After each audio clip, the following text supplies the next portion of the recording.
Techies, welcome back to learning CSS series. इस video में बात होगी हमारी टेक्स्ट प्रॉपर्टीज के बारे में।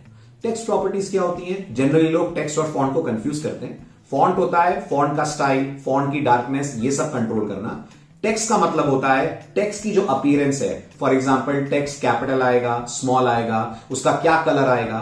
और आपको अगर याद हो तो जब हम एंकर यूज करते थे तो एंकर के नीचे एक अंडरलाइन आती थी, वो अंडरलाइन कैसे हटेगी, इन सबको हम कंट्रोल करते हैं with the help of text properties. शुरू करते हैं डिस्कशन अबाउट दिस। पहली मेन प्रॉपर्टी जो आप टेक्स्ट के लिए यूज करते हैं, हम पहले भी इसको यूज कर चुके हैं दोस्तों, वो है कलर प्रॉपर्टी, जिससे आप टेक्स्ट या फॉन्ट का कलर सेट करते हैं। नॉर्मली आपके वेब पेज पे फॉन्ट कलर ब्लैक होता है, बट कलर प्रॉपर्टी से आप उसको चेंज कर सकते हैं। अगली प्रॉपर्टी आपको मिलती है टेक्स्ट अलाइन, जो आपके टेक्स्ट का अलाइनमेंट सेट करने में आपको हेल्प करती है।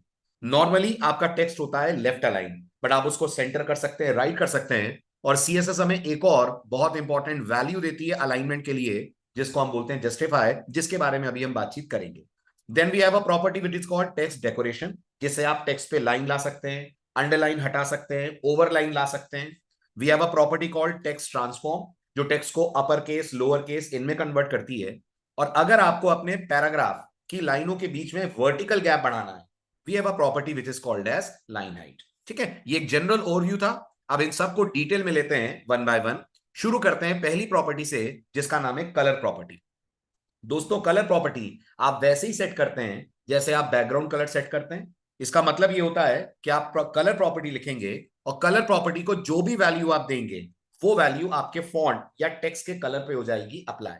वैल्यू देने के वही तीन तरीके हैं जिनके बारे में हमारी बातचीत हो चुकी है।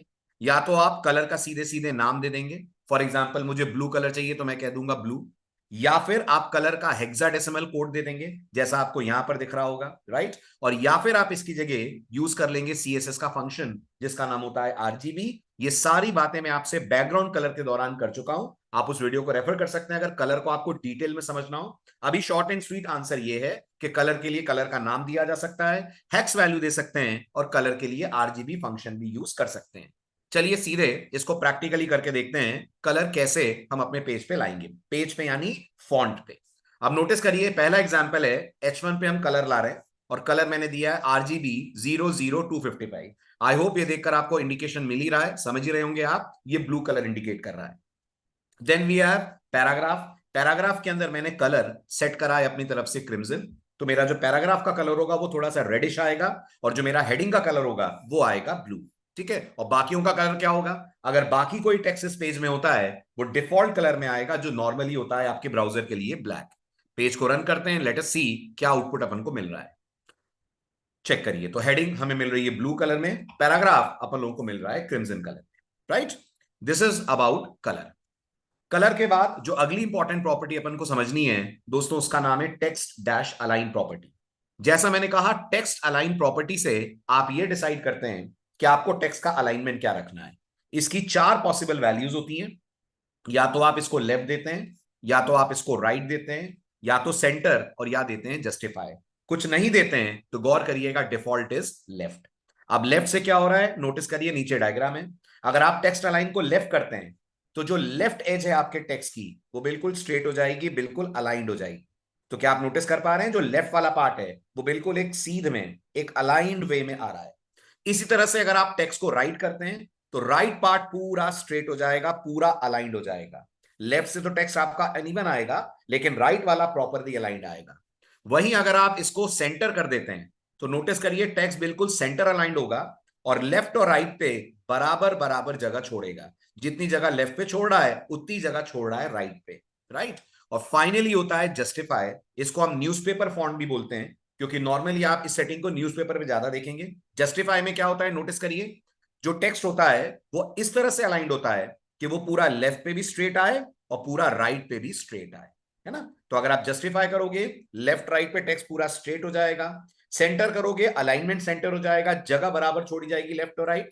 और लेफ्ट और राइट अगर दोगे तो या तो पूरा लेफ्ट अलाइंड हो जाएगा और या तो पूरा राइट अलाइंड हो जाएगा। कुछ नहीं दोगे आप तो डिफॉल्ट इज ऑलवेज लेफ्ट। चलिए इसको भी एक्शन में देखते हैं। ये हमारा अगला example, this is our next example, जिसमें अपन ने अलाइनमेंट सेट करा है। ओके, क्या है इसके अंदर, तो आप चेक करिए, मैंने H1 का जो टेक्स्ट अलाइनमेंट है वो सेट करा हुआ है सेंटर। तो आप देखेंगे H1 शर्मा कंप्यूटर एकेडमी अपनी रो के सेंटर पे आएगा। गौर करिएगा, रो के सेंटर पे, पेज के सेंटर पे नहीं, पेज के सेंटर पे हम आगे सीखेंगे हम कैसे सीएसएस में चीजों को लाते हैं। Then we have paragraph. Paragraph के अंदर मैंने बोला है टेक्स्ट अलाइन जस्टिफाई। तो आप देखोगे मेरे पैराग्राफ के लेफ्ट और राइट दोनों तरफ आपको बिल्कुल स्ट्रेट अलाइनमेंट नजर आएगा। और ये अलाइनमेंट प्रॉपर हम देख पाए इसके लिए मैंने विड्थ भी दी है, क्योंकि अगर मैं विड्थ नहीं देता तो पैराग्राफ पूरा एक्सपैंड करता, हालांकि दिखता हमें तब भी, बट उतना ज्यादा नोटिसेबल नहीं होता जितना विड्थ देने के बाद नोटिसेबल होगा। ठीक है, अब अपन रन करते हैं तो चेक करिए ये आपके पेज का आउटपुट आ रहा है। शर्मा कंप्यूटर एकेडमी पूरा पूरा अगर आप नोटिस करें तो सेंटर अलाइंड है, और ये वाला जो पैराग्राफ आप देख रहे हो ये पूरा जस्टिफाइड है। आप नोटिस कर पा रहे होंगे लेफ्ट में भी पूरा स्ट्रेट आ रहा है, राइट में भी पूरा स्ट्रेट आ रहा है। इन केस अगर मैं जस्टिफाई नहीं देता तो क्या होता है ये आपको देखना है। तो let us do one thing, इस पेज को पैरेलली में ओपन करता हूं। ठीक है, अब आप चेक करिए, अब मैं अपने पैराग्राफ के अंदर टेक्स्ट अलाइन को कमेंट आउट कर देता हूं। मैंने आपसे कहा था अगर आप टेक्स्ट अलाइन नहीं देते हैं default is always left align. Page save करा मैंने, और आप देख पा रहे होंगे पैराग्राफ का पूरा टेक्स्ट मेरा लेफ्ट अलाइन तो हो रहा है, बट राइट पे आप नोटिस करिए अलाइनमेंट गायब हो गया। Got it? Because the default alignment is left. This is called text align property. Very good, नाम टेक्स्ट अलाइन है। अलाइन जिस भी एलिमेंट पे आप लगाएंगे उसके पूरे कंटेंट को करेगा। जैसे आपने अगर इसको डिफ पे लगाया, डिफ के अंदर कोई इमेज है तो पूरी इमेज हो जाएगी अलाइन एट द सेंटर। अगर आपने बोल दिया टेक्स्ट अलाइन सेंटर, तो ये ध्यान रखिएगा जिस पे भी लगता है उसके पूरे कंटेंट को सेंटर पे ले आता है, अगर आप इसको सेंटर कर रहे हैं। ठीक है, let's move on to the next property. दोस्तों अगली प्रॉपर्टी जो हमें समझनी है that is called as text decoration. पहले स्लाइड में आपको मैं समझा दूं टेक्स्ट डेकोरेशन के बारे में। टेक्स्ट डेकोरेशन अगर आप नोटिस करें तो ये आपको ये डिसाइड करने में हेल्प करती है कि आपको टेक्स्ट को कितना डेकोरेटेड या उस पर डेकोरेशन हटाना है क्या। तो टेक्स्ट को कितना डेकोरेटेड दिखाना है, इसके लिए हमारे पास चार पॉसिबल वैल्यूज हैं। एक है अंडरलाइन जो आपके टेक्स्ट के नीचे लाइन ले आएगा। एक है ओवरलाइन जो टेक्स्ट के ऊपर लाइन ले आएगा। अब मान लीजिए अगर मेरा टेक्स्ट हेलो है और मैंने बोला अंडरलाइन तो लाइन ऐसे आएगी। अगर मैंने बोला ओवरलाइन तो लाइन ऐसे आएगी। अगर मैंने बोला लाइन थ्रू तो नोटिस करिए हेलो आएगा और ऐसे लाइन उसके ऊपर से जाएगी। ये जनरली आप देखते होंगे बहुत सारी वेबसाइट्स पे जब किसी प्राइस को डिस्काउंटेड वे में वो दे रहे हैं उस केस में उस प्राइस के ऊपर वो इस तरह से ओवरलाइन आपको दिखा, लाइन थ्रू दिखाएंगे आपको। और अगर आप नन करते हैं, ये स्पेसिफिकली हम यूज करते हैं दोस्तों एंकर के लिए। आपको याद होगा बाय डिफॉल्ट एंकर टैग के नीचे अंडरलाइन हमेशा आती रहती है। अगर आपको लगता है आपको एंकर के नीचे से वो अंडरलाइन हटानी है तो आप इस काम को करने के लिए यूज करेंगे टेक्स्ट डेकोरेशन नन। आप बहुत सारी वेबसाइट्स पे देखते होंगे उनके एंकर्स होते हैं बट उनमें कोई अंडरलाइन नहीं होती है। वो इफेक्ट आपको लाना है तो आप बोलोगे टेक्स्ट डेकोरेशन नन। चलिए इसके भी प्रैक्टिकल्स देखते हैं। So moving back to the development environment, check करिए। This is our next example for text decoration. यहां चेक करिए मैंने H1 के लिए डेकोरेशन बोला हुआ है ओवरलाइन। ओके, मैंने H2 के लिए डेकोरेशन बोला हुआ है लाइन थ्रू, और H3 के लिए डेकोरेशन बोला हुआ है अंडरलाइन। तो क्या होने वाला है पहले ही प्रिडिक्ट कर लिया जाए। ये जो H1 का टेक्स्ट है इसके ऊपर लाइन आपको मिलेगी ऐसे। ये जो H2 का टेक्स्ट है ये आपको बिल्कुल ऐसा दिखेगा जैसे ये कटता हुआ जा रहा है स्ट्राइक थ्रू। और ये जो आप देख रहे हैं टेक्स्ट डेकोरेशन अंडरलाइन, इसमें दिस इज हेडिंग 3 के नीचे आपको अंडरलाइन देखने को मिलेगी। Let's run the page. ये रहा आउटपुट, आप इजीली ऑब्जर्व कर पा रहे होंगे। दिस इज हेडिंग 1 के ऊपर लाइन आ रही है, हेडिंग 2 पे पूरा लाइन थ्रू जा रहा है, और हेडिंग 3 के नीचे आपको अंडरलाइन देखने को मिल रही है। ओके, और अगर आप कुछ भी नहीं देते इस प्रॉपर्टी के बारे में तो ये प्रॉपर्टी बाय डिफॉल्ट कोई एक्शन आपके नॉर्मल टेक्स्ट पे नहीं लेती। अब जैसा मैंने कहा इसका बहुत इंपॉर्टेंट यूज है जब आप इसको अप्लाई करते हैं किस पे, जब आप इसको अप्लाई करते हैं एंकर पे। अब नोटिस करिए एंकर पे कैसे यूज होती है। आई होप आप कोड देख पा रहे होंगे। मैं थोड़ा सा इसको और स्ट्रेच कर देता हूं। चेक करिए ये मेरा एंकर है जो मुझे एससी लाइव का एक लिंक दे रहा है। एंकर के अंदर टेक्स्ट है हमारा क्लिक हियर। ओके, अब नॉर्मली अगर मैं ये वाली प्रॉपर्टी ना लगाऊं, यानी अगर मैं इस पूरे को कमेंट आउट कर दूं और अब अगर इस पेज को मैं रन करूं तो आप देखेंगे वो जो क्लिक हियर आएगा ना उसके नीचे आपको देखने को मिलेगी एक पूरी अंडरलाइन। ये वाली दोस्तों जो अंडरलाइन है ना ये अपन को हटानी है, राइट। इसको हटाने के लिए अपन टेक्स्ट डेकोरेशन की वैल्यू कर देंगे नन। तो अपन चलते हैं सीएसएस वाले पार्ट पे और सीएसएस वाले पार्ट को कर देते हैं अनकमेंट, पेज को करते हैं सेव। और अब आप देख पा रहे होंगे क्लिक हियर तो आ रहा है बट उसके नीचे से अंडरलाइन हट गई है। तो जनरली आप देखेंगे अधिकतर वेबसाइट्स एंकर्स में ये अंडरलाइन हटाती हैं with the help of text decoration none. अब एक दिमाग में डाउट आपके और आ सकता है कि हमने कई बार ये देखा है कि जब माउस का पॉइंटर इसके ऊपर जाता है तो अंडरलाइन वापस आ जाती है। ये हम हैंडल करेंगे जब हम एंकर के ऊपर सीएसएस लगाना सीखेंगे आगे चलकर। अभी तो हमने बहुत जनरल वे में एंकर पे सीएसएस लगाई है। अब हम एंकर के ऊपर एक स्पेशल टॉपिक पढ़ेंगे जिसका नाम होता है सूडो क्लासेस। उसके थ्रू हम लोग अप्लाई कर पाएंगे कि जैसे ही हमारा पॉइंटर एंकर पे जाए अंडरलाइन आ जाए, हटे तो अंडरलाइन हट जाए। जैसा आप गूगल के होम पेज पे देखिए, जीमेल पे आपको ऐसा इफेक्ट देखने को मिलेगा। ठीक है, तो ये हो गई हमारी टेक्स्ट डेकोरेशन प्रॉपर्टी। अगली प्रॉपर्टी कौन सी है? अगली प्रॉपर्टी जो अपन को यूज करनी है that is text transform. Text transform दोस्तों ये डिसाइड करती है कि जो भी आपका पैराग्राफ या जिस पे भी आप इसको लगा रहे हैं उसके टेक्स्ट को टोटली अपर केस कर देना है, टोटली लोअर केस कर देना है, या फिर कैपिटलाइज करना है। जब मैं कैपिटलाइज कह रहा हूं तो कैपिटलाइज का मतलब होगा हर वर्ड का पहला अल्फाबेट कैपिटल होगा, बाकी सारे अल्फाबेट स्मॉल होंगे। मतलब मेरे कहने का क्या है? मतलब कहने का यह है कि अगर आपने कैपिटलाइज को वैल्यू, सबसे पहले देखिए कैपिटलाइज को वैल्यूज क्या क्या दे सकते हैं अपन। अगर आपने कैपिटलाइज को वैल्यू प्रोवाइड करी अपनी तरफ से अपर केस, तो गौर करिएगा पूरा टेक्स्ट आपका अपर केस में आ जाएगा। मतलब अगर हेलो आ रहा है तो ऐसे आएगा, अगर आपने लोअर केस दिया तो हेलो ऐसे आएगा, और अगर आपने कैपिटलाइज दिया तो गौर करिएगा हेलो का एच कैपिटल होगा, बाकी जैसे थे वैसे आ जाएंगे। अगर ये स्मॉल थे तो स्मॉल आ जाएंगे, अगर ये कैपिटल थे तो कैपिटल आ जाएंगे। एग्जाम्पल देखिए और क्लैरिटी आपको मिलेगी। तो ये हमारा page, let's go for capitalize and upper case and lower. तो नोटिस करिए इसमें मैंने बोला है H1 का जो टेक्स्ट है वो अपर केस कर दो, टेक्स्ट ट्रांसफॉर्म अपर केस। तो दिस इज हेडिंग वन अपन को कैसी दिखेगी? दिस इज हेडिंग वन अपन को दिखेगी in all Capitals. This is heading one, like this will get the output. यहां अपन ने बोला है कैपिटलाइज, इसमें क्या होगा? हर वर्ड का पहला लेटर कैपिटल होगा, बाकी जैसे हैं वैसे आएंगे। यानी दिस में टी कैपिटल आएगा, बाकी जैसे हैं वैसे आएंगे। इज का आई कैपिटल, एस छोटा है, और हेडिंग वर्ड पे नोटिस करिएगा सिर्फ एच कैपिटल होगा, बाकी स्मॉल नहीं हो जाएंगे, जैसे हैं वैसे आएंगे। अब जैसे क्या है? ई ए स्मॉल आएगा, डी आई एन कैपिटल आएगा, एंड सो ऑन। चलिए रन करता हूं मैं पेज, चेक करिए। और जो हमारा H3 है उसमें क्या होगा? जो हमारा H3 है उसमें सब कुछ लोअर आएगा। करेक्ट? चेक करिए, this is heading one all upper case.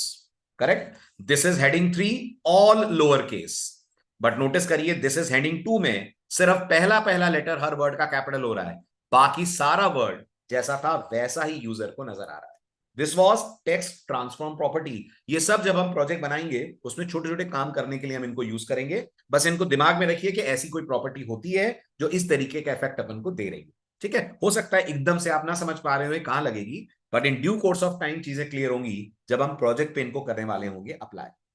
अब आइए लास्ट प्रॉपर्टी लेते हैं और वो है हमारी लाइन हाइट प्रॉपर्टी।